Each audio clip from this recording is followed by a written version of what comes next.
everyone and welcome to Learn It. Today we are going to study the first grammar topic, that is figures of speech. Before we start studying the names of different figures of speech, it is important to answer your questions about what, why and how. Your first question would be, what is a figure of speech? Figure of speech is just a way of saying something differently.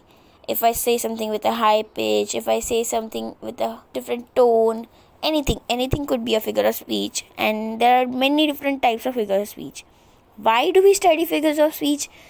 It's because it's in our syllabus, firstly. Secondly, that is, if you want to become a writer or poet or something, it's important that you know different kinds of figure of speech to make your poems or your stories more interesting.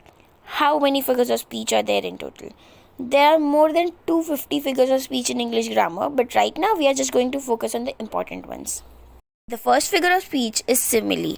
Just like it sounds, similar is what it's used for. It is used to make comparison between two or more nouns. Simile uses words such as like and as. Some examples using as would be as busy as a bee, as cold as ice. And some examples using like would be jumps like a frog, swims like a fish, etc. The second figure of speech is metaphor. Metaphor is similar to simile because just like simile, metaphor is also used for comparison. But metaphor is used for implied comparison, which is a direct comparison. However, simile was used for indirect comparison. Simile used words such as, like and as. However, we do not use such words for metaphor.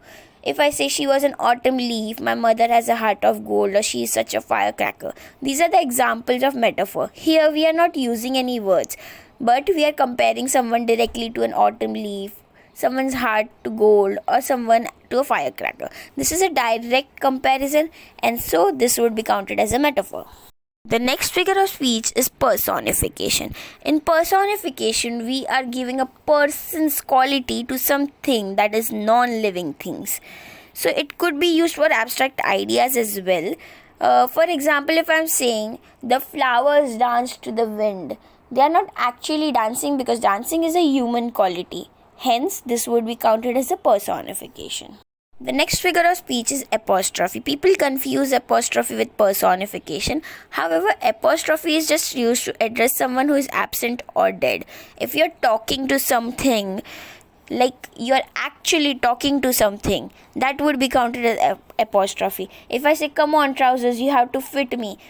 Trousers are not physically present in front of me and I'm talking to them. That's why it's counted as apostrophe. Alliteration. Alliteration uses same letter or sound more than once. All your tongue twisters would be part of alliteration. For example, the fair breeze blew, the white foam flew. Anything with similar sound or similar letter would be counted as alliteration. Repetition. Do not confuse it with alliteration. Alliteration uses similar sound, however, repetition uses the similar word again and again or a same phrase. If I say time after time, I'm using time more than once. It is what it is. So it is a phrase used more than once. That would be repetition and not alliteration. Next is onomatopoeia. Onomatopoeia has a bit of a difficult spelling, so let's go with that first. If you want to remember the spelling, you have to remember the name as onomatopoeia, which would be easier to spell it out. Now, what onomatopoeia does is it denotes the sounds made by living and non-living things. It is the actual sound that you would hear. So if I say ding ding ding went the bell, ding ding is what we describe the bell going. It does not actually do that. And so that would be counted as an onomatopoeia. Let's stop here and continue the next topics in part 2.